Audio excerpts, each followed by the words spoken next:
não tinha nada filmado, era essa a instalação. Não tem figuras, não tinha nada. Era a fala dela. Aí eu escutei 10 segundos. Eu fiquei lá, os 40 minutos ouvindo, eu não conseguia sair da sala. De tão incrível que era o que ela estava dizendo. Tipo, eu fiquei grudada na cadeira, numa sala escura, com umas letrinhas assim, e a fala dela. E era isso a instalação. E era uma figura de uma escrava com uma vela acesa na entrada, e era isso. E eu não consegui sair. E as pessoas ficavam. Porque ela foi falando de um jeito sobre essa questão toda, né, do racismo estrutural e de uma maneira tal, que assim, eu não conseguia sair. Então, eu acho que são os desafios do artista, que é pensar como é que você vai capturar, né? Não importa como. Então, acho que assim, ele consegue capturar em 1 minuto, maravilhoso, bem desafiante, né? Mas eu acho que ele está alinhado àquilo que ele acredita. Então, se aquilo que ele acredita precisa ter 29 minutos, vai ter 29 minutos. Se aquilo que ele acredita dá para passar em 1 minuto, em 2 minutos, eu acho que é isso para mim, que é você estar fidelizado consigo mesmo na sua proposta poética, sabe? Então, acho que... Concordo. Né? Eu vou até completar já com uma pergunta, porque é isso que você falou. Eu acho que se o trabalho ele tem que ter 15 segundos, ele vai ter 15 segundos. Se ele tiver que ter 3 minutos, ele vai ter 3 minutos. Se ele tiver que ter 3 horas, ele vai ter 3 horas ou infinitas. Mas você acha que, por sermos artistas, estarmos inseridos dentro de um sistema que, querendo ou não, nos cobra um certo tipo de validação institucional, você acha que o que a gente faz é afetado indiretamente por isso, seja do museu, da galeria ou das redes sociais? Você acha que a gente acaba tendo algum problema com nós mesmos e com o nosso trabalho em relação a isso? Do tipo, o museu falou que só vou ter tanto tempo de apresentação, então tem que ser esse tempo. Ou então, o vídeo só vai viralizar se for 30 segundos. Você acha que a gente, vocês, se submeteriam a isso de falar, não, então eu preciso fazer nesse tempo, eu vou fazer nesse tempo? Ou você simplesmente negaria e falaria que não? Acho que se for uma coisa comissionada, vão me pagar para fazer, aí dão um limite de tempo, aí eu posso pensar em fazer naquele limite, né? Mas geralmente acho que é um pouco do que você falou, né? De ser fiel às nossas propostas, ao que a gente quer compartilhar ali com o trabalho. E eu acho que também, geralmente, na maioria desses espaços museais, quando é exposição assim, não tem muito limite também, sabe? É aquela coisa. Mas em relação às redes sociais, se você que entende, se você acha se eu quero fazer uma coisa para as mídias sociais, eu falar, eu quero fazer esse vídeo aqui para tentar viralizar ou para mídia social, aí com certeza vai ser uma preocupação.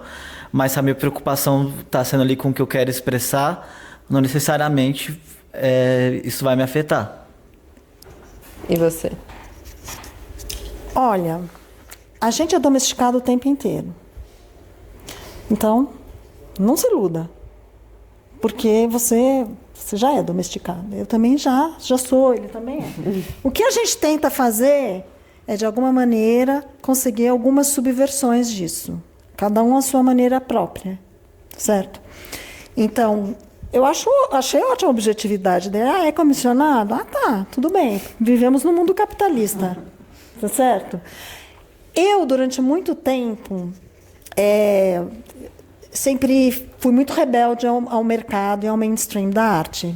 Por isso que eu fiz site específica, entendeu? Realmente. Que vai, faz, acabou, não vende. Aí eu era professora. Eu vou ser professora, eu vou ganhar meu dia de professora, ninguém vai mandar no que eu tenho que fazer como artista. Eu vou fazer o que eu quero. Não quero saber de galeria mandando em mim, não quero saber de ninguém mandando em mim. Eu vou ser professora. Só que o tempo vai passando, a gente vai amadurecendo e a gente vai sendo domesticado, de alguma maneira, né? Tem um lado dentro de mim que nunca vai ser domesticado, tem um lado dentro dele que nunca vai ser domesticado. A gente tem isso na alma de artista. Mas a gente vive num mundo que o tempo inteiro está te colocando conforme alguma coisa. E as mídias, elas vão te direcionando. A gente é um gadinho. Não pense você.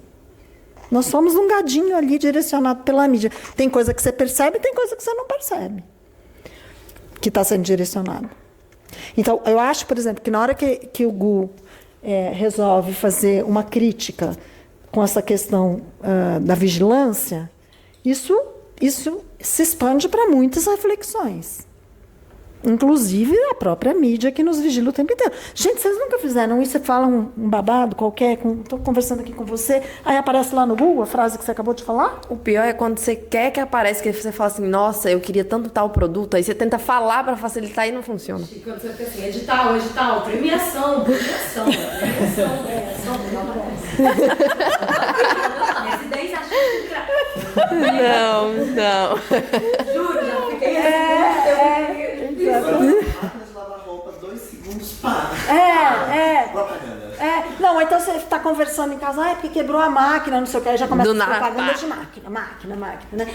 Então, assim, eu acho que, para mim, ainda tem um segredo nisso, que é viver um pouco mais o aqui e agora. Nesse sentido, eu vou ser bem meditativa.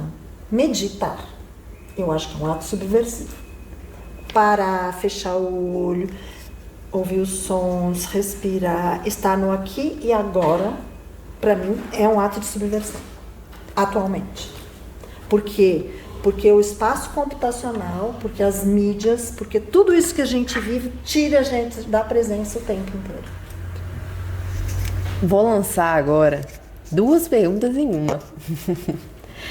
Bom, primeira coisa que eu queria falar é que a sua fala me fez pensar sobre várias coisas que a gente aprende aqui na faculdade, estudando artes. E uma delas é sobre como as coisas funcionam dentro, por exemplo, das instituições artísticas, dentro do museu. A gente aprende que o museu funciona de uma seguinte forma, e que você vai chegar lá, e que se tiver um vídeo passando ele vai estar em loop, e aí você vai ficar lá, vai assistir um tempinho, depois você vai dar mais uma volta, e depois você vai voltar e ver o vídeo de novo, mais um pedacinho, e que você nunca vai realmente... Claro, vão existir pessoas, porque existe, mas você nunca vai realmente parar e ver o vídeo do início ao fim. Pelo menos é assim que normalmente funciona. Isso também é uma domesticação. Claro. Então, o que eu fico pensando é... As pessoas costumam dizer que redes sociais são ruins, que elas viciam, que elas estão acabando com a nossa concentração. E não estou negando nada disso. Mas aí fica com um questionamento. A gente não tende sempre a criticar a forma como coisas novas funcionam? Porque se a gente parar para pensar, da mesma forma como as redes sociais atuam de uma forma, os museus eles atuam de outra. E aí entra a questão. Algum tá certo e algum tá errado? E como que isso influencia diretamente no consumo de arte? É possível dizer, por exemplo, como o Gu disse, que o vídeo, a rede social, ela democratiza esse acesso? Principalmente pensando, moro perto da Ceilândia, inclusive, na Samambaia, que a gente que mora tão afastado tem mais chance de ter contato com arte pelas redes sociais do que tendo que viajar até o centro para poder ver isso? Quero saber o que vocês pensam sobre isso. Quando eu falo assim de democratizar, acho que democratiza a produção de vídeo. Acho que não democratiza por um todo o acesso à arte e à cultura, principalmente quando a gente pensa no direito à cidade, na centralização dos espaços culturais, principalmente aqui no DF, onde a maioria estão aqui no plano piloto. Então, pensar, por exemplo, sala de cinema, a gente está falando de vídeo, né? A maioria das salas de cinema são no plano piloto, né? São poucas fora do plano piloto que poderiam, por um acaso, sei lá, virar ser também um espaço de videoarte. Com certeza, acho que todos os nossos hábitos de consumo, né, influenciam a nossa vida como um todo e acabam impactando também o próprio mercado da arte, né, querendo ou não, também é um mercado onde o museu e as outras instituições estão inseridas. Mas eu acho que é muito também de pessoa para pessoa, assim como também muitas vezes você não dá o tempo que uma pintura precisa para ser lida, muitas vezes você também não vai dar para um vídeo ser entendido ou lido ali como ele deve ser, sabe? Claro que a gente precisa democratizar os espaços, né? Ter mais galerias, ter mais museus, ter mais espaços de reprodução e produção de audiovisual nas periferias, de forma, né, descentralizada, e também a própria formação para a produção também dos trabalhos, né, para a produção de vídeo, né, para ter acesso a equipamentos, né. Eu, por exemplo, disse que já experimentava com vídeo, mas era uma coisa mais com outros dispositivos ali, mais contato com câmera mesmo, assim, profissional, semi-profissional. Fui ter depois que eu entrei na UNB, o que me abriu também uma janela para outro tipo de produção, né, para novos trabalhos. Então, com certeza, a gente precisa de mais espaços formativos e de exibição, mas está tudo conectado, né? Eu acho que esse consumo diferenciado, esse entendimento também diferenciado, vem muito também desse reflexo dessa elitização e centralização da arte como um todo no Brasil. Eu vou sempre procurar falando outras coisas, porque eu acho que ele fala com muitas coisas que eu já concordo, né? Mas eu penso que não tem volta. Não tem volta. Vamos lá para trás, vamos pensar na época que inventaram a prensa e a reprodução de livros. Antigamente era tudo manuscrito. Então, claro, a prensa ela democratizou a leitura, porque você podia fazer muitos mais livros, espalhar esses livros e tal. E isso vem vindo num crescente. Meu bem e meu mal. Tem as coisas boas e as coisas complicadas. Até a maneira como essa guerra cultural está acontecendo, dessa apropriação, né, dos dados e uso da IA de formas interessantes e de formas complicadas, fake news e um monte de coisa que a gente está vivendo. E na época, por exemplo, da Segunda Guerra Mundial, isso aconteceu. Né? O uso das comunicações, ela foi apropriada pelo fascismo e pelo nazismo. E a gente está vivendo um remake disso, só que de um outro jeito. Então, eu acho que é um estado de alerta que a gente tem que estar o tempo inteiro. Né? Não adianta negar mais. Já está posto, as mídias sociais estão aí. Eu acho que é melhor fazer, por exemplo, né, cada um a seu modo, mas como o Guto faz, que ele se apropria das próprias mídias e usa delas para fazer as críticas, para trazer os questionamentos. Então, eu acho que a gente, como artista, tem que aproveitar isso, cada um dentro da sua poética e daquilo que quer falar, né? Mas não tem muito mais volta, né? E assim, às vezes eu fico pensando, nossa, eu preciso me atualizar, eu não preciso nada, eu preciso se eu quiser, tá certo? Mas se eu quiser estar inteirado e falando o que está acontecendo agora, eu vou ter que correr atrás, não adianta eu querer ficar, é como se eu quisesse ficar datilografando ao invés de usar o computador. Então chega uma hora que nem tem mais máquina para datilografar.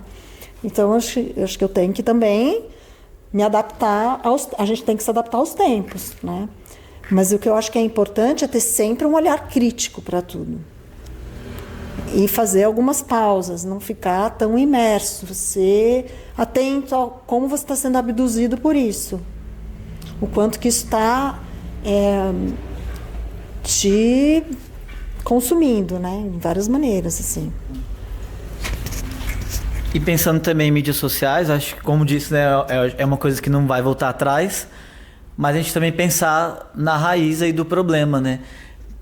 Quando a gente pensa também em capitalismo de vigilância, né? Acredito que um dos caminhos é a gente pensar também alternativas para as mídias sociais, né? Ou mídias sociais alternativas, né? Que de fato sejam públicas e em que a população no geral, né, consiga opinar e construir essa mídia colaborativamente, em vez de ficar à mercê de de uma corporação estrangeira, né, que está utilizando os nossos dados e lucrando com ela. Perfeito, perfeito. E eu acho que isso, inclusive, como saída política do que nós estamos vivendo, que é